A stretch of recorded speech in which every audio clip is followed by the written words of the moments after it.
자, 오늘 말씀은 사무엘하서 14장 23절 24절 본문으로 우리 함께 선택합니다.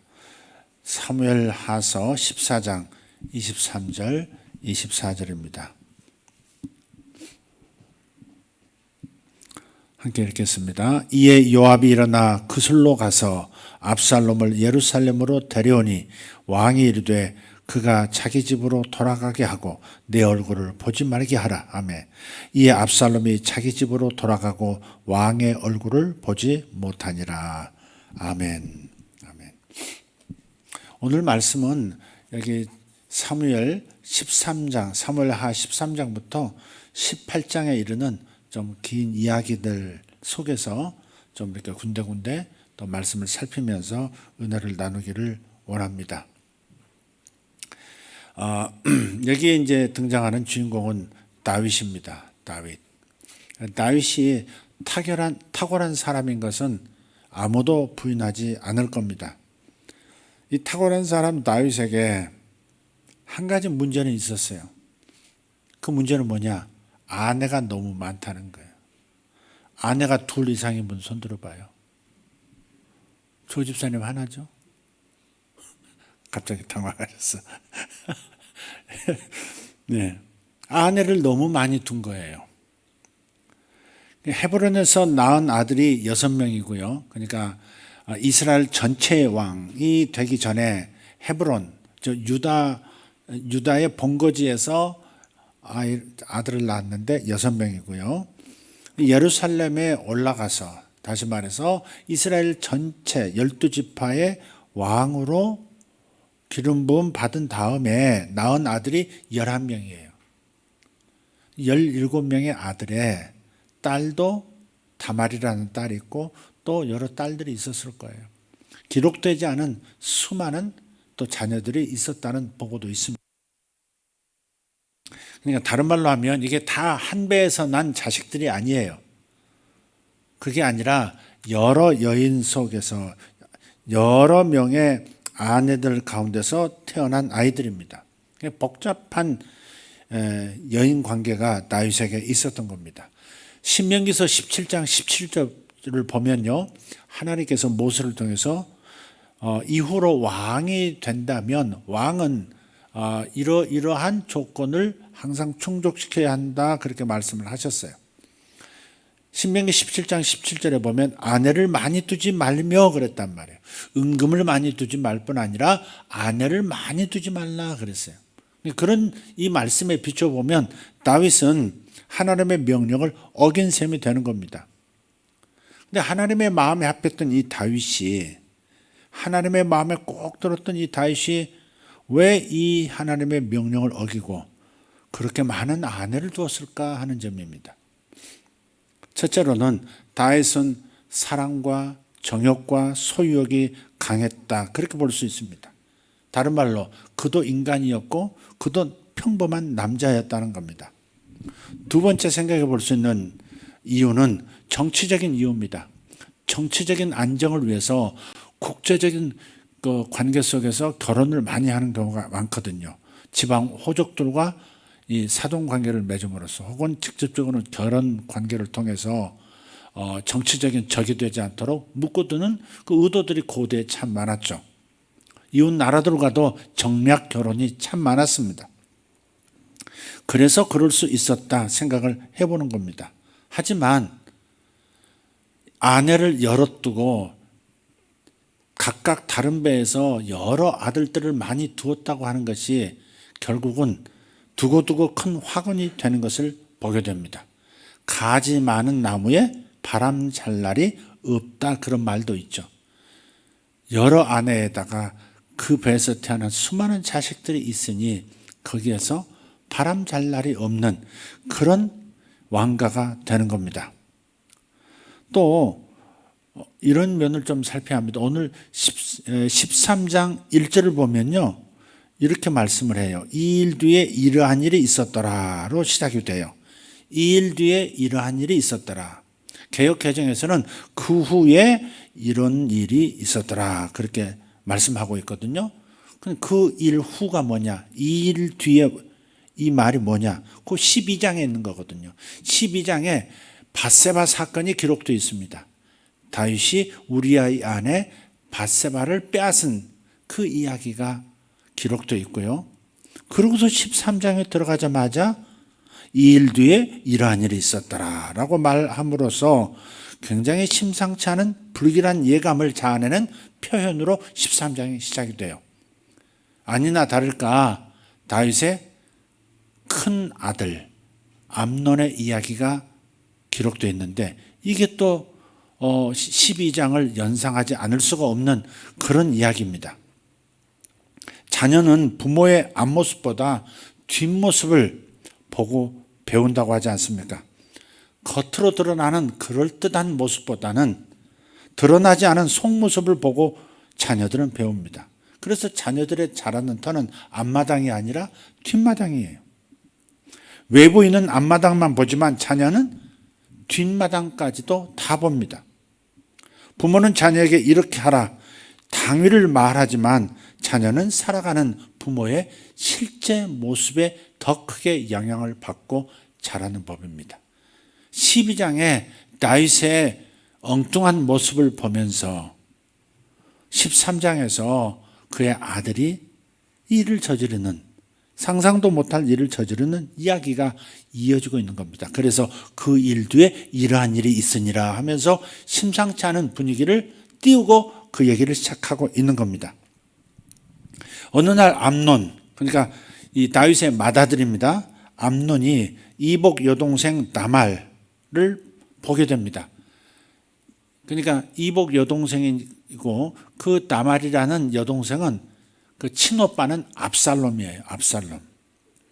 그런데 여동생이 아닌 이성으로 암논의 눈에 가슴에 필이 꽂혀버린 겁니다. 여동생이 아니라 이성으로 탁 가슴에 다 버린 거예요. 그래서 이제 얼굴이 반쪽이 될 만큼 끙끙 앓습니다. 이 상사병에는 묘약이 없다 그러죠. 사랑하는 그 여자가 나타나야, 사랑하는 그 이성을 만나야 비로소 병이 낫는 것. 그게 상사병입니다. 그래서 이 끙끙 앓고 있는 저게 여동생이지. 물론 배다른 여동생이긴 하지만은 여동생이지. 처녀지. 함부로 자기가 욕심을 채울 수는 없지. 그래서 끙끙 앓고 있는 차에 다윗의 사촌형이 되는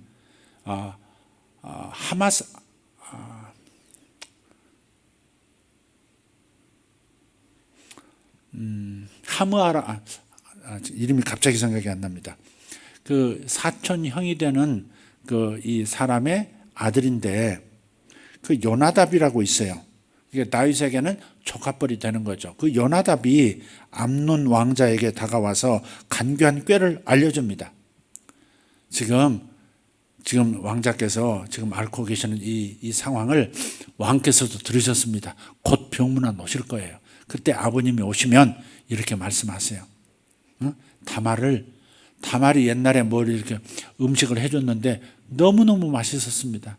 다말을 제게 보내서 병관화할 때 빵도 만들고 음식도 해서 저에게 먹이게 하시면 제가 속히 일어날 것 같습니다. 아버지 다윗에게 그렇게 얘기를 하라고 시킨 거예요. 그리고 그대로 행합니다.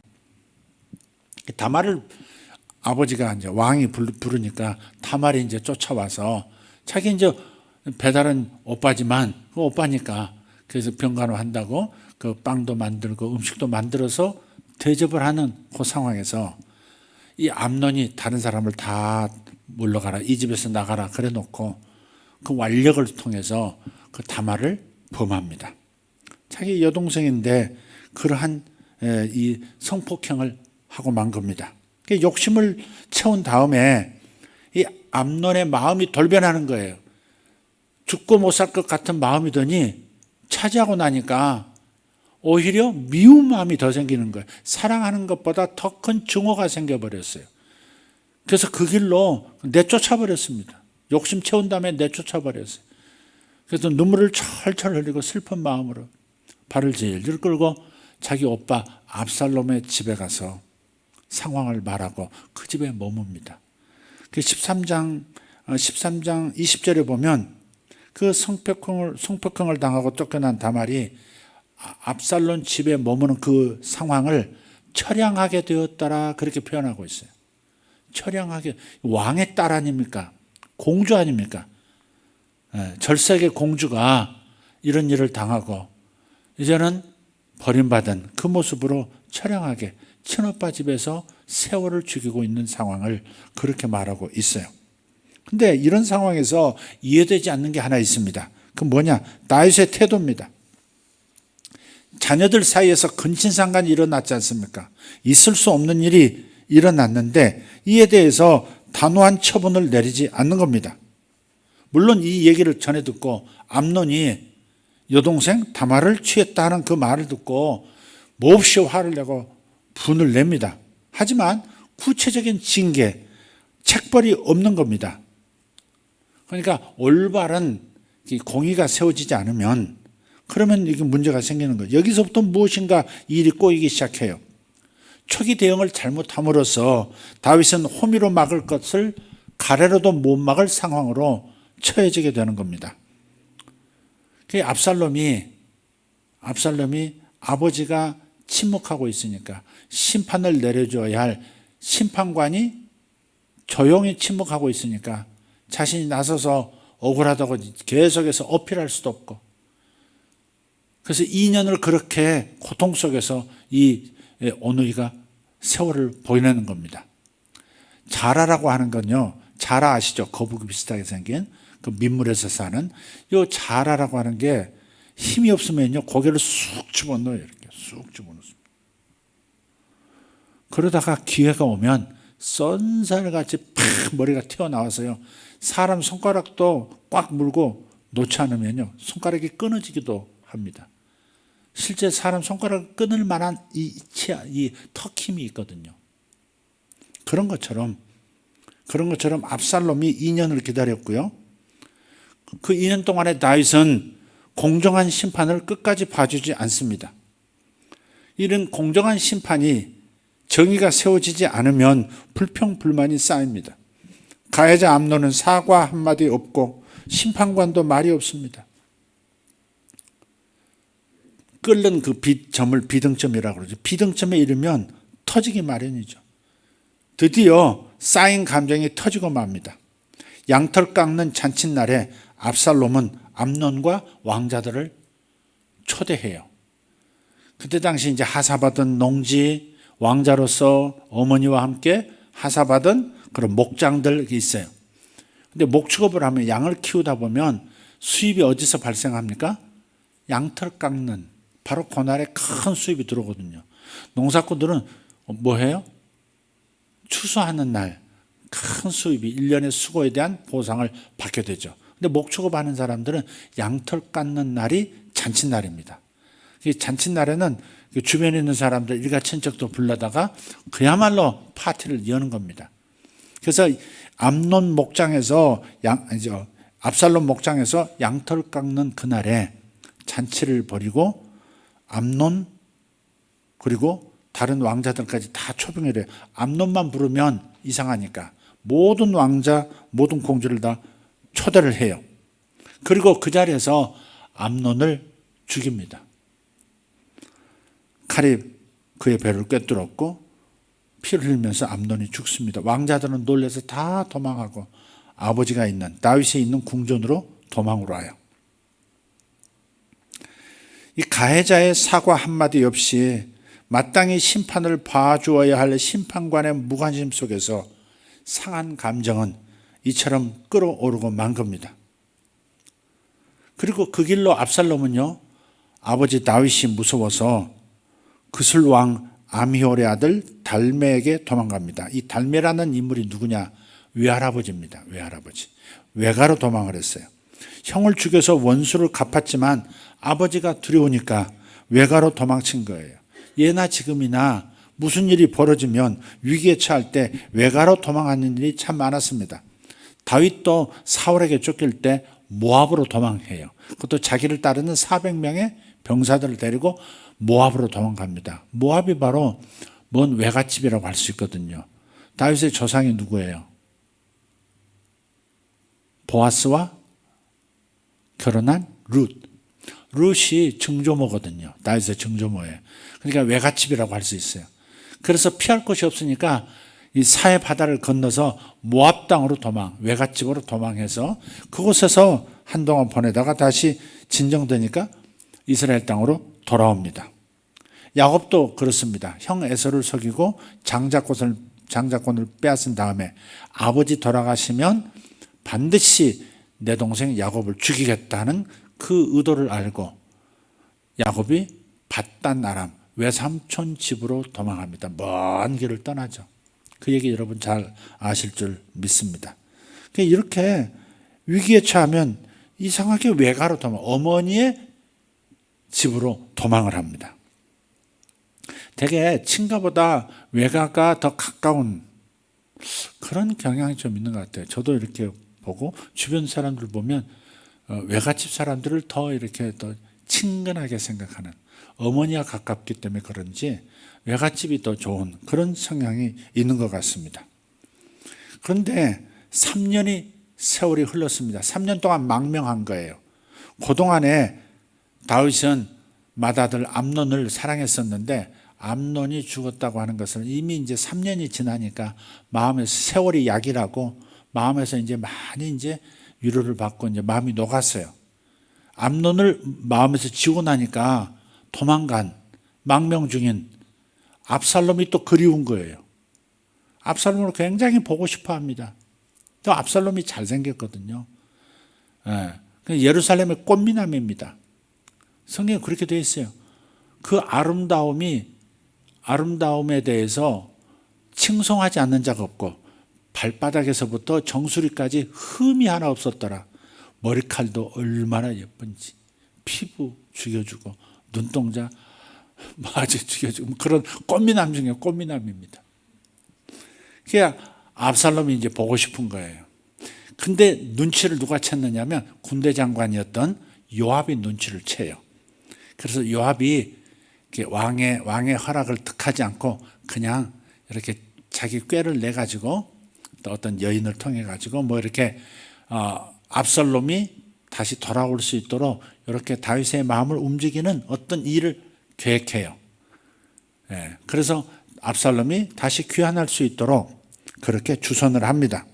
그리고 돌아오는 이야기가 오늘 읽었던 사무엘하서 14장 23절 24절입니다. 그래서 요압이라는 인물이 나오죠. 이에 요압이 일어나 그슬로 가서 압살롬을 예루살렘으로 데려오니 왕이 이르되 그가 자기 집으로 돌아가게 하고 내 얼굴을 보지 말게 하라 하며 이에 압살롬이 자기 집으로 돌아가고 왕의 얼굴을 보지 못하더라 그랬어요. 자, 근데 문제가 생긴 거죠. 지금 24절을 보면 용서하고 화해할 시간이잖아요. 3년 동안 마음고생했으니까 스스로 벌을 받았으니까 돌아온 그 아들을 끌어안고 포옹하고 입을 맞추고 잘해보거라, 힘을 내라, 뭐 이렇게 해야 할 타임인데 막상 불러놓고 막상 그슬에서 예루살렘으로 돌아온 압살롬을 들어오지 못하게 하는 겁니다. 내 집으로 들어오지 못하게 하라, 내 눈앞에서 얼씬거리지 못하게 하라 그래요. 갑자기 마음이 변했을까? 아니면 압살롬을 보려고 하니까 죽은 암논이 너무 그립고 아니면 암논에 대해서 미안한 마음이 생겨서 그랬을까? 갑자기 압살롬을 보고 싶어 하더니 막상 정작 압살롬이 돌아오니까 내 눈앞에 얼씬도 하지 못하게 하라, 그렇게 명령을 내리니까 집으로 돌아가죠. 보지 않을 거면 객지 그술에 그냥 놔두지 뭐하러 불러들였을까 싶어요. 그러니까 왕 다윗은 압살롬을 정치적으로는 사면을 했지만 아버지로서는 용서하지 않은 겁니다. 무엇이든지요, 틈이 생기면 그 사이로 끼어드는 게 있죠. 그죠? 틈이 있으면 끼어드는 게 있어요. 연탄을 쓰던 시절입니다. 그 문틈으로 혹은 방바닥에 갈라진 시멘 틈으로 연탄의 그 일산화탄소, 이산화탄소가 이렇게 새어 나옵니다. 그래서 중독이 돼요. 잘못하면 생명을 잃기도 하고요.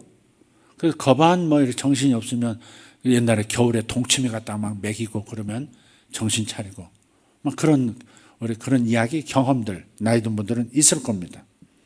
저도 부분적으로 연탄 중독을 한번 걸려본 기억도 있습니다.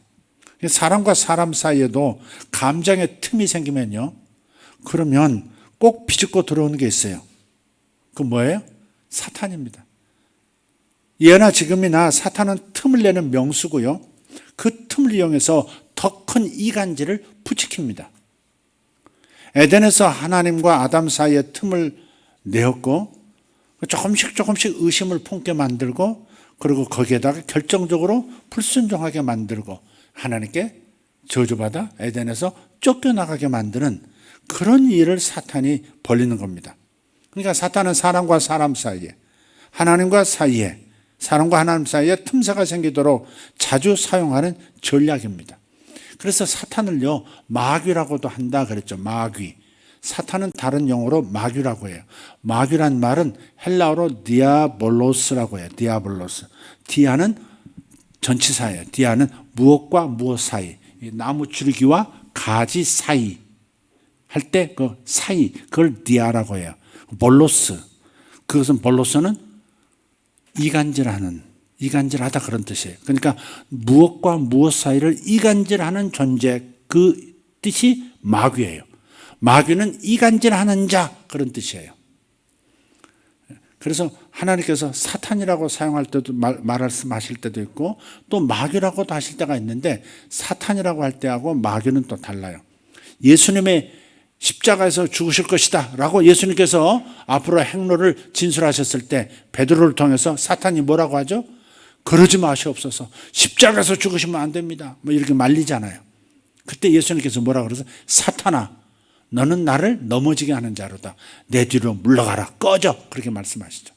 그러니까 하나님의 일을 대적할 때, 하나님을 대적하거나 하나님의 일을 방해하거나 하나님의 일에 훼손을 가져오려고 할 때, 그때 사탄 이렇게 말하고요, 마귀라고 할 때는 이렇게 이간질하는 자로 나타날 때 마귀 그러는 거예요. 마귀, 디아볼로스. 그래서 사탄은 이렇게 무엇과 무엇 사이, 사람과 사람 사이에, 하나님과 사람 사이에 틈새가 생기도록, 항상 틈새가 생기도록 전략을 짜고 있다 하는 것을 기억해야 해요. 감정의 왜곡을 만드는 거죠. 사람의 감정을 상하게 하고 기분을 나쁘게 만든다는 겁니다. 기분이 나쁘면 모든 일이 틀어집니다.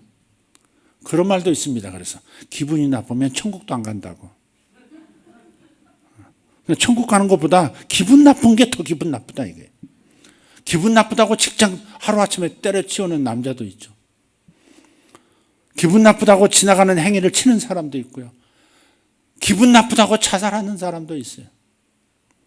마치 소몰이꾼이 채찍으로 이 소를 몰듯이 사탄은 이 왜곡된 감정, 잘못 이렇게 뒤틀린 감정으로 사람을 몰고 다니는 거예요. 그러니까 생각에 유괴당하지 말라, 그런 말씀을 드렸죠, 전번에. 생각에 유괴당하지 말라고. 자기 생각에 유괴당하지 말라고. 끌려다니지 말라고.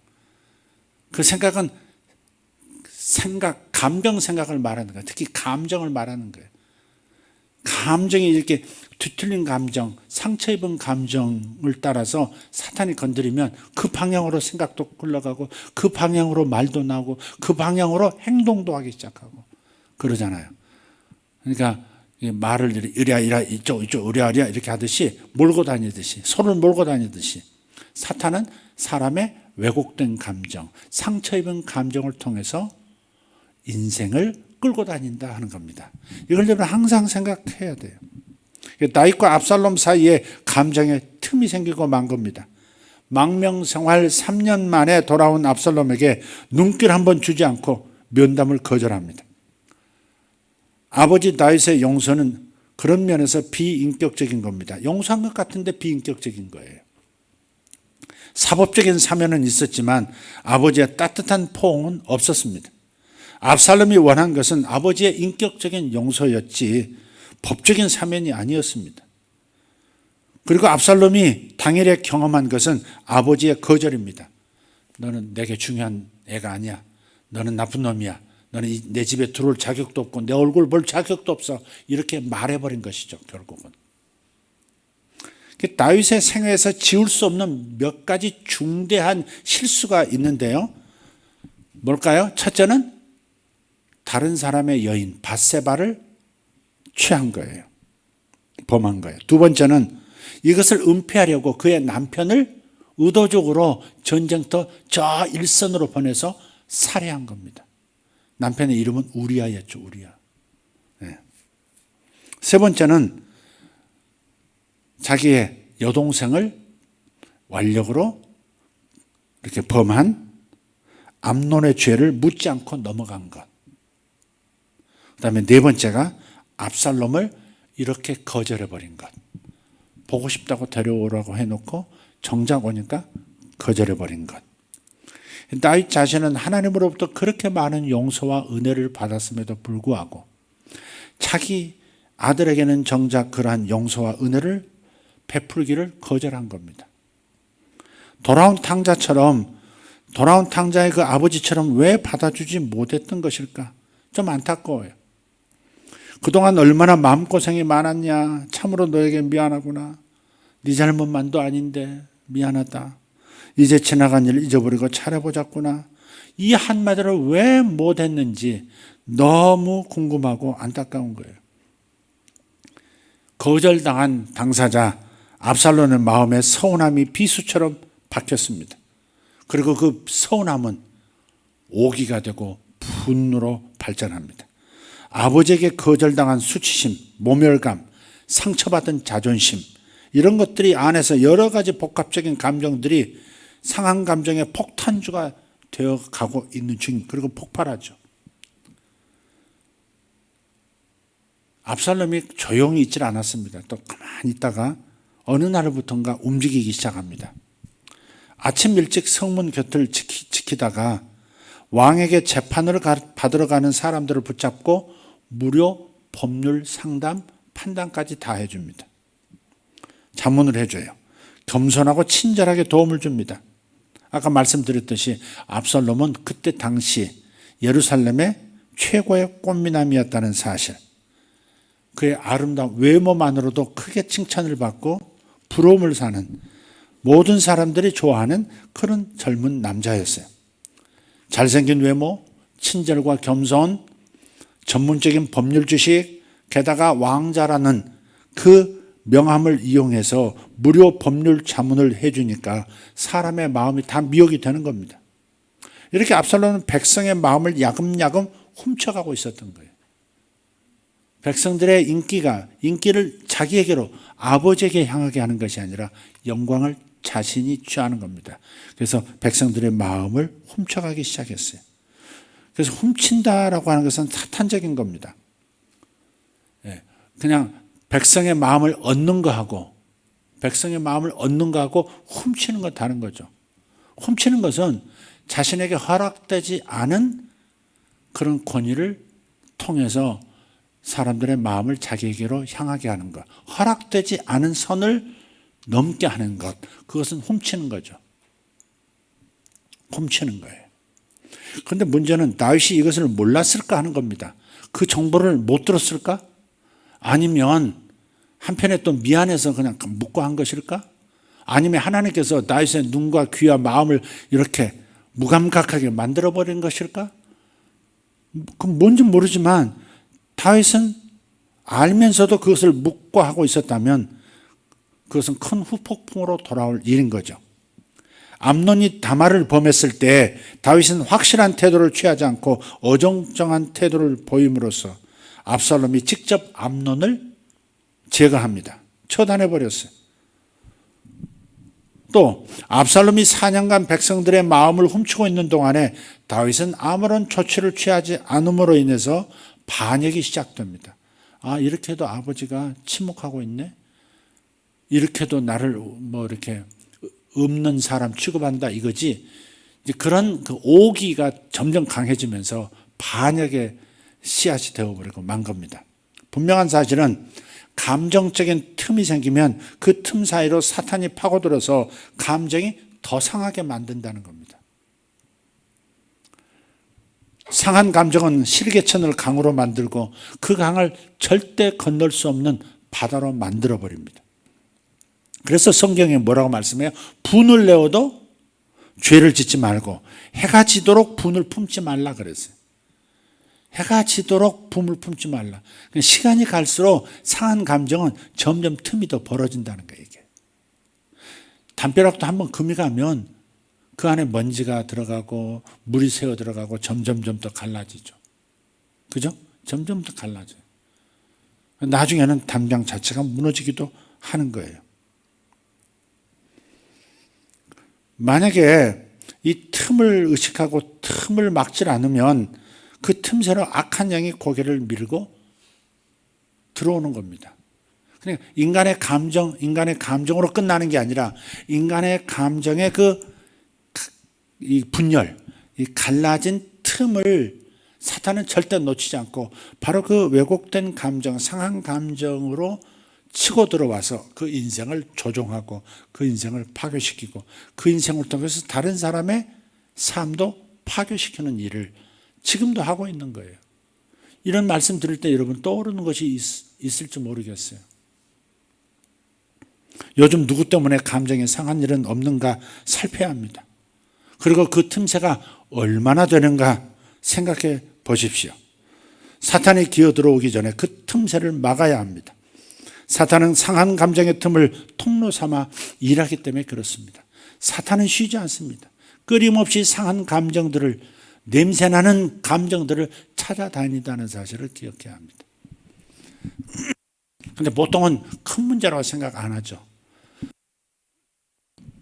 그러나 그 실개천 같은 작은 내가 강이 되기도 하고 바다가 된다는 걸 기억한다면 절대 그 감정을 그대로 두지 않게 되죠. 시편 3편 7절을 보면 이제 그렇게 해서 이제 압살롬이 반역을 일으켰어요. 반역을 일으킵니다. 스스로 왕으로 선포를 하도록 주변 사람들 외갓집 쪽에서 이렇게 선포하게 하고 예루살렘에서도 사람들 200명을 고관들을 불러다가 왕이시여 얼떨결에 왕으로 추대하도록 이렇게 만들죠. 그리고 그 거대한 그 군대를 이루어서 예루살렘으로 전진해 오는 겁니다. 다윗이 예루살렘에서 쫓겨나죠. 구테타 세력이 막 밀려오니까 전부 측근들 데리고 도망을 합니다. 감람산 쪽으로 해서 넘어서 멀리 광야 쪽으로 도망하다가 하나님께서 일으키신 변수로 인해서 다시 회복되는 역사가 있습니다. 근데 구테타의 그 세력에 의해서 도망갈 때 저쪽 편에 누가 붙었느냐 하면 아히도벨이라고 하는 최고의 전략가가 붙어버려요. 압살롬 쪽으로 붙어버립니다. 그 아히도벨이 누구냐면 밧세바의 외할아버지입니다. 그게 또. 그러니까 아히도벨 마음에도 다윗이 자기 그 조카를 뺏어가고 조카 사이를 죽이는 과정을 다 알아버렸단 말이에요. 왕이니까 덤비지를 못하고 다 수용했는지도 몰라요.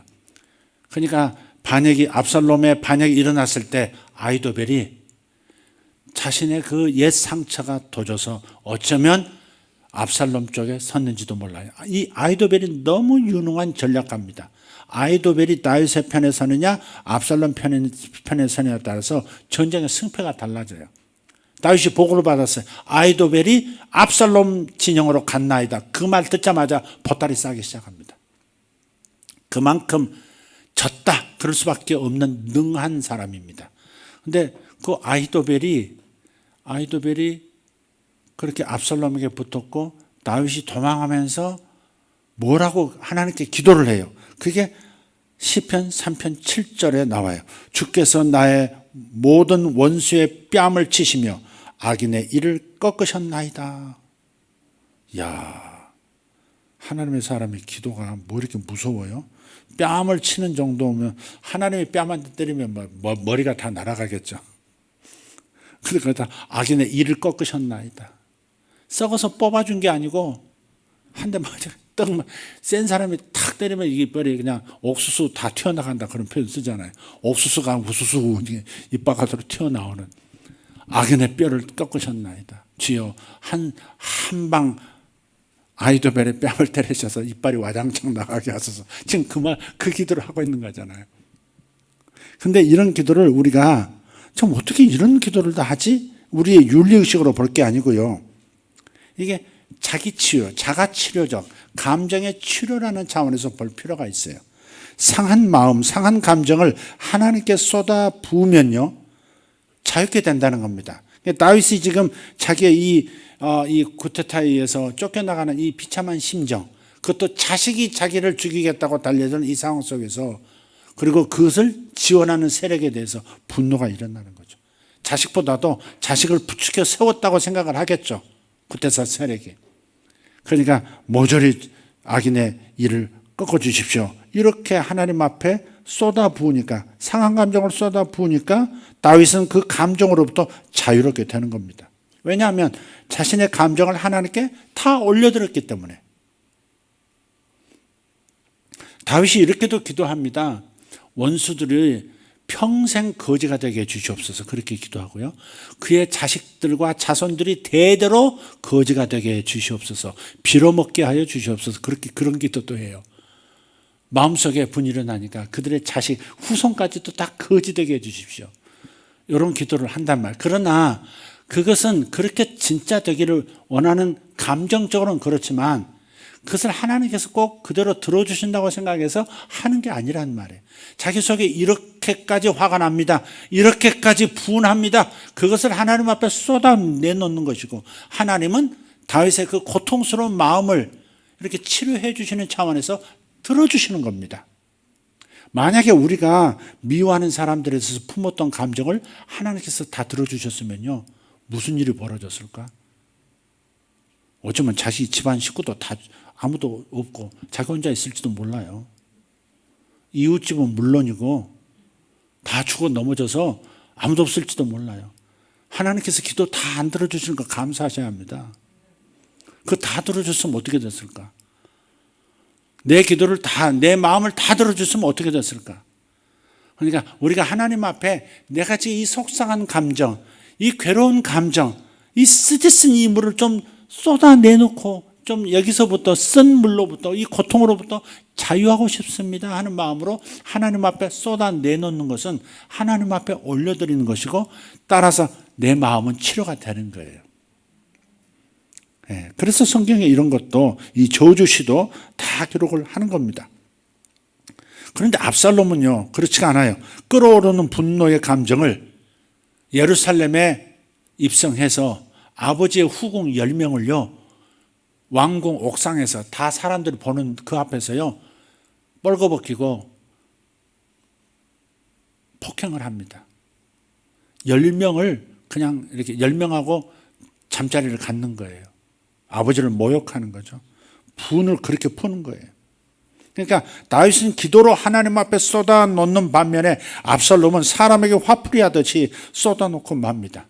여기가 진정한 승부처인 거예요. 여기에서 우리가 승리할 수 있어야 되는 거예요. 상한 감정을 하나님께 쏟아내느냐 아니면 사람에게 드러내느냐에 따라서 감정이 정화될 수도 있고 감정에 매몰될 수도 있는 겁니다. 압살롬은 상한 감정, 그 감정을 반역으로 분출시킴으로써 결국은 자신이 최대의 피해자가 되고 마는 겁니다. 결국 죽잖아요. 그것도 사람들이 그렇게 부러워하는 긴 머리카락이 말을 타고 달리다가 나무까지 걸려가지고 공중에 대롱대롱 매달려 있는 것을 요압이 가서 창을 찔러 넣어서 죽입니다. 세상에서 그래서 가장 슬픈 애가가 사무엘하서 18장에 나와요. 사무엘하서 18장 33절, 자기 아들이 죽었다는 보고를 받고요, 왕이 다락방으로 올라가면서 막 웁니다. 왕이 크게 격동하여 성문 너머에 있는 방으로 올라가 우니라. 그가 갈 때 이같이 말하기를, 오 내 아들 압살롬아, 내 아들 압살롬아, 내가 너를 대신하여 죽었더라면 얼마나 좋았으랴. 오 압살롬아, 내 아들아 하였더라. 정말 세상에서 가장 슬픈 그런 애가 아닙니까? 한 가지 궁금증. 이토록 자기 아들이 죽었다는 사실에 절규하는 다윗이라면 압살롬과 좀 더 일찍 화해할 수는 없었던 것일까 하는 거예요. 살아생전에 아들과 아버지가 마음을 열고 가슴 깊은 이야기를 나눌 수는 없었는가? 무엇 때문에 마음이 아팠고 무엇 때문에 기분이 상했다고 한번 말이라도 할 수는 없었던가? 아버지 그때 왜 그러셨어요? 아들아 네가 그때 왜 그런 식으로 반응해서 네 형을 죽였느냐? 뭐 이렇게 네가 잘못했을 때 내게로 뛰어들어와야지 왜 멀리 도망가 버렸느냐? 뭐 이렇게 자기가 상한 거, 자기 기분 나쁜 것을 얘기했더라면, 그렇다면 이런 아들의 죽음을 붙들고 이렇게 슬피 울지는 않았을 거 아닌가 하는 겁니다. 반대로 압살롬이 아버지에게 나는 어떻게 기분이 나빴고 어느 때에 감정이 상했고 어느 때에 아버지 때문에 자존심이 상했습니다 라고 말할 수는 없었는가? 참으로 안타까운 일이다 이 말이에요. 이것은 성경에만 나오는 이야기가 아닙니다. 이런 걸 보면 인간은 여전히 의혹덩어리입니다. 감정 문제에 관하여 누구도 자신 있게 나는 감정 문제에 다 통달했어 라고 말할 수가 없습니다. 압살롬이 죽고 난 후에 그렇게 슬피 울부짖은들 무슨 소용이 있습니까? 좀 더 기회가 있을 때 아들아, 아버지 이렇게 불렀더라면 얼마나 좋았을까 하는 거예요. 한 번만이라도 아버지를 향해서, 아니 하나님을 향해서 자신의 그 상한 감정, 그 쓰라린 마음을 진심으로 쏟아 놓았더라면 그렇게 허망하게 인생을 마치지는 않았을 겁니다. 감정은 무엇보다도 인간에게 중요한 부분이에요.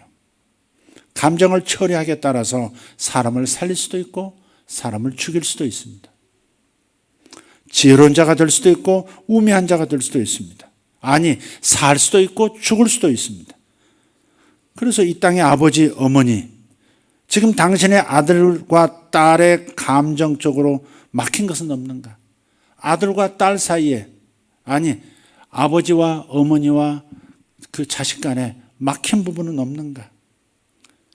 마음속에 자신이 모르는 서운함 혹은 분노가 자식들 마음속에서 자라고 있지는 않은지 면밀히 관찰해 보기를 권합니다. 또 반대로 아들, 딸들, 젊은이들, 아무도 모르게 눈물을 훔치는 아버지의 모습을 본 적은 없습니까? 라고 묻고 싶어요. 어떤 시인의 시 중에 이런 게 있더라고요. 아버지의 눈에는 눈물이 보이지 않으나 아버지가 마시는 술잔에는 눈물이 절반이다. 술 얘기해서 좀 죄송하긴 합니다만 그렇습니다. 자식 때문에 말은 안 해도 괴로워하고 우는 아버지가 있고 어머니가 있을 수 있다는 걸 생각해 보라는 겁니다. 무엇보다도 우리 감정이 치유가 되지 않으면, 화해가 이루어지지 않으면 어디선가 어느 땐가 폭발할 수 있다는 것도 기억해야 합니다. 다윗이 그술에서 망명지에서 아들을 데려왔을 때 암논이 생각나더라도 꿀꺽 한번 삼키고 너라도 살아야지 하고서 한번 손을 내밀어 줬더라면, 얼굴이라도 비추고 잘 왔다고 고개 찢어라서 한 다음에 집으로 돌아가 있어라 이렇게 말했더라면 국가 전체가 흔들리는 이런 상황은 없었을 텐데, 그리고 그 사랑하는 아들 압살롬이 전쟁터에서 죽음을 당하는 일은 없었을 텐데 그 일이 벌어지고야 말았습니다. 여러분 질문하셔야 합니다. 작은 틈이 큰 틈으로, 큰 무너짐으로 이어진다는 거 살펴보세요. 여러분 마음에 자녀를 향해서 틈이 있는지 없는지, 상한 감정이 있는지 없는지, 배우자, 사랑하는 배우자 사이에 감정을, 그 상한 감정을 그대로 품고 있지는 않은지, 언뜻 생각날 때가 있어요. 그때 그냥 눌러버리지 말고 무엇 때문에 생긴 틈이지? 무엇 때문에 내가 이렇게 상처를 입었지? 무엇 때문에 이렇게 그 생각만 하면 기분이 나쁘지? 아주 자세히 면밀히 살펴보고 그 틈을 빨리 바른 해석으로 메꾸고 대화를 통해서 메꾸고, 대화를 통해서 더 악화될 것 같으면 그냥 하나님 앞에서 쏟아내고 치료받고 끝내야지. 그렇지 않으면 다른 폭발력을 가지고 다른 모습으로 내 눈앞에, 내 현실 앞에 나타날 수 있는 거예요. 그래서 제가 늘 말씀드리는, 자식을 향해서 뭐가 떠오르지 않아도 미안하다 그런 말을 해줘야 된다고요. 특히 한국의 아버지들 미안하다 해줘야 합니다. 정말 해줘야 합니다. 제가 자주 얘기하지만 정말 그렇게 하고 계시는지 모르겠어요. 제가 집회를 다니면서 부부 사이에 부부 사이에 남자들이 왕 노릇을 대부분 많이 하잖아요. 특히 우리보다 조금 윗 연배는 남자들이 왕입니다. 특히 아내에 대해서 왕 노릇합니다. 뭐든지 자기 뜻대로 하고 자기 마음대로 합니다. 아주 갑질 중에 갑질을 하는 사람이 남편일 때가 많습니다. 반대로 여자분에게 어려움을 당하는 분들도 없지 않아 있긴 있습니다만 대부분 한국 남성들이 여성들에게 상처를 입히는 가해자지 그 반대인 경우는 거의 없어요. 솔직히 한국 문화가 그러잖아요.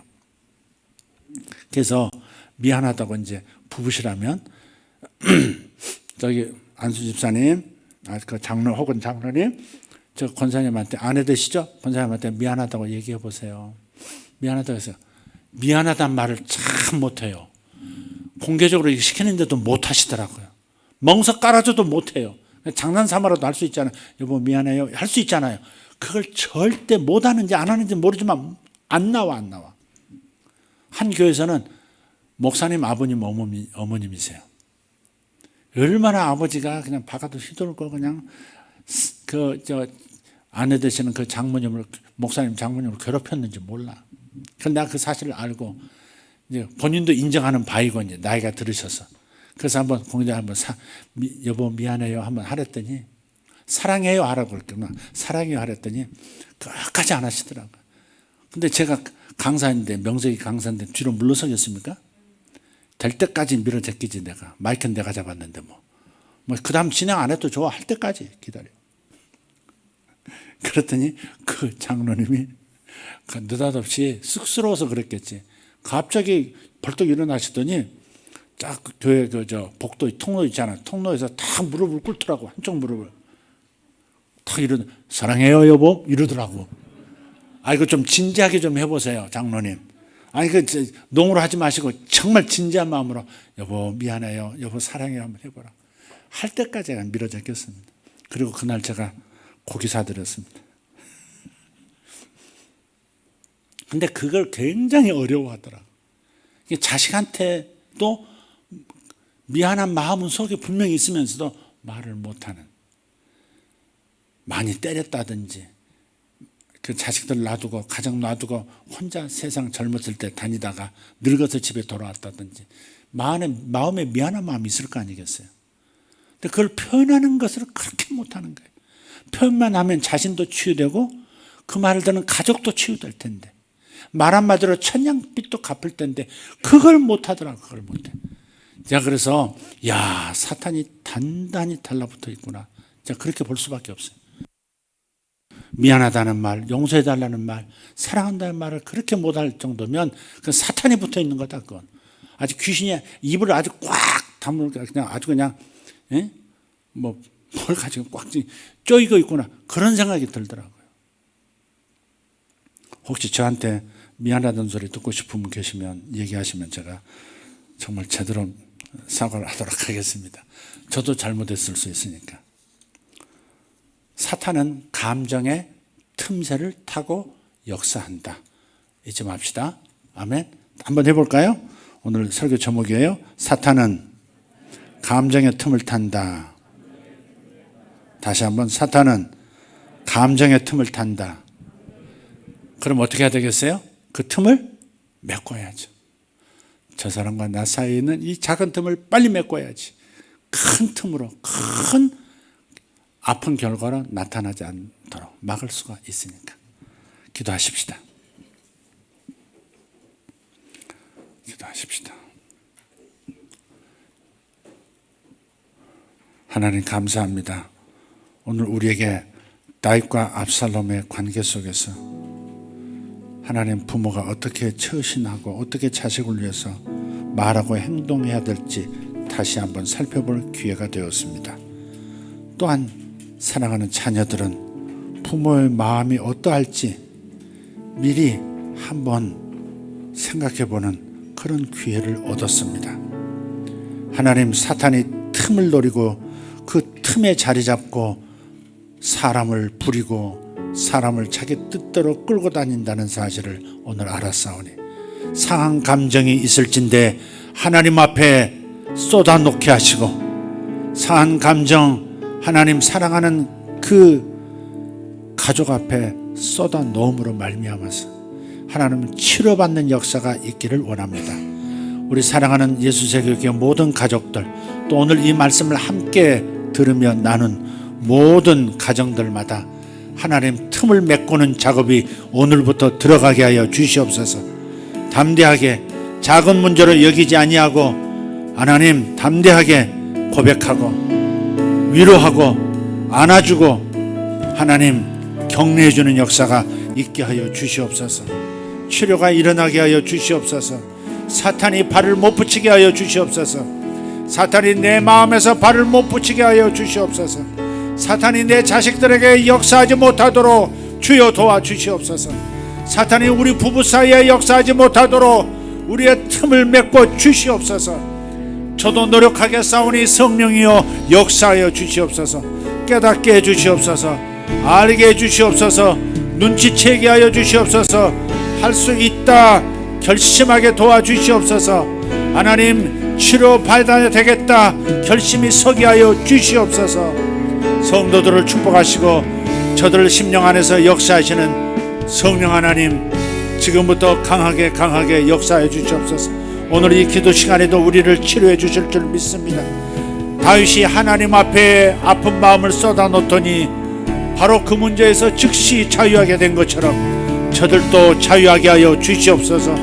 굳이 사람에게 쏟아 놓을 것이 아니라 하나님 앞에 쏟아 놓기만 해도 하나님은 다 아시고 살피시고 치료하시고 메꿔주시는 줄 믿습니다. 믿습니다. 주여, 두 손 들고 주여 하나님 우리를 치료하여 주시옵소서. 우리 하나님 작은 틈이 생겼을 때 깨닫고 빨리 그 틈을 메꾸는 지혜가 있게 하시고 하나님 미안하다 용서해 주세요 라고 말할 수 있는 용기를 믿음을 더하여 주시옵소서. 가정마다 새 힘을 얻게 하시고 하나님 가정마다 큰 힘을 얻게 하여 주시옵소서. 아버지 우리 젊은 세대들 하나님 부모와 벌어진 틈을 스스로 메꿔 나가는 자들이 되게 하여 주시옵소서.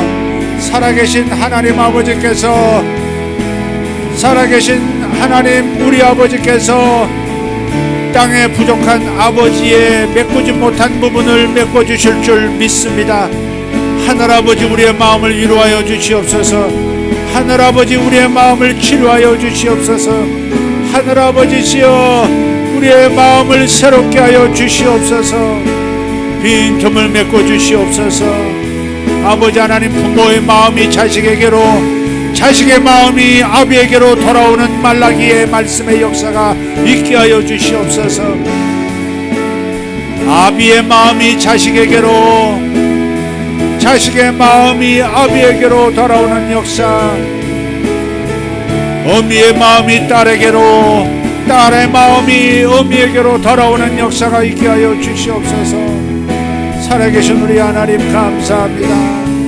살아계신 우리 하나님 찬송합니다. 우리를 불쌍히 여겨 주시옵소서. 상한 감정 끌어안고 살 수 없습니다. 상한 마음 끌어안고 살 수 없습니다. 사탄이 내 마음을 이용하게 둘 수 없습니다. 사탄이 상처 입은 내 마음을 사용하지 못하게 아버지 내가 일어서야 되겠습니다. 주여 도와주시옵소서. 저들을 도와주시옵소서. 저들을 도와주시옵소서. 아버지 하나님 주님의 만져주심 주님의 만져주심 주님 감사합니다. 하루 안내 메레 두벨라시아 마라칸드로스 이살람바라티 알바라 노마소로 반다리온스 이나마르스 모르스 카셀라 젠드라 덴드로스 마사프 하벨라우 덴드라 이젠도로 컴바란스 켈라단티아. 아멘 아멘 아멘. 주님 감사합니다. 아멘. 주여 감사합니다. 아멘. 주여 감사합니다. 주여 우리를 새롭게 하시옵소서. 주여 우리를 치료하여 주시옵소서. 주여 저들을 치료하여 주시옵소서.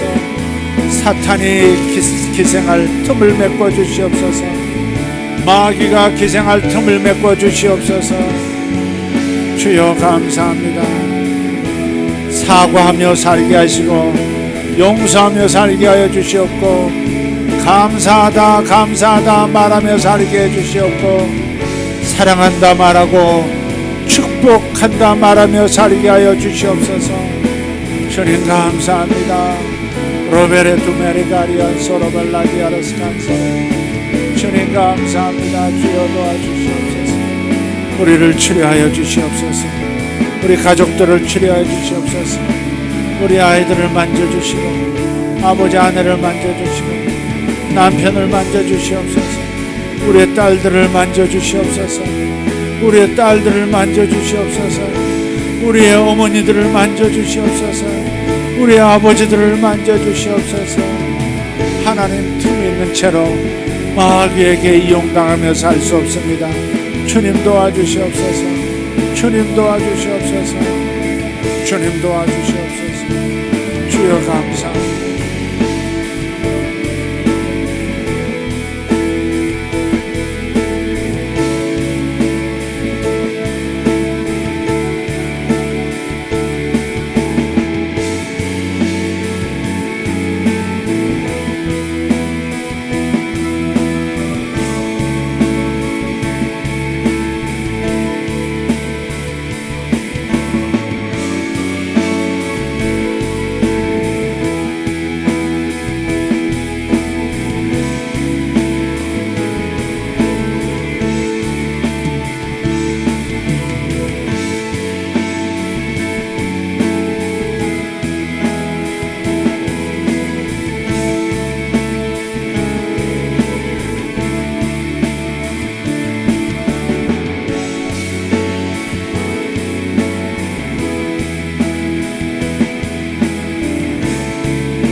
한 가지 중보기도 부탁드립니다. 기도 계속 하십시오.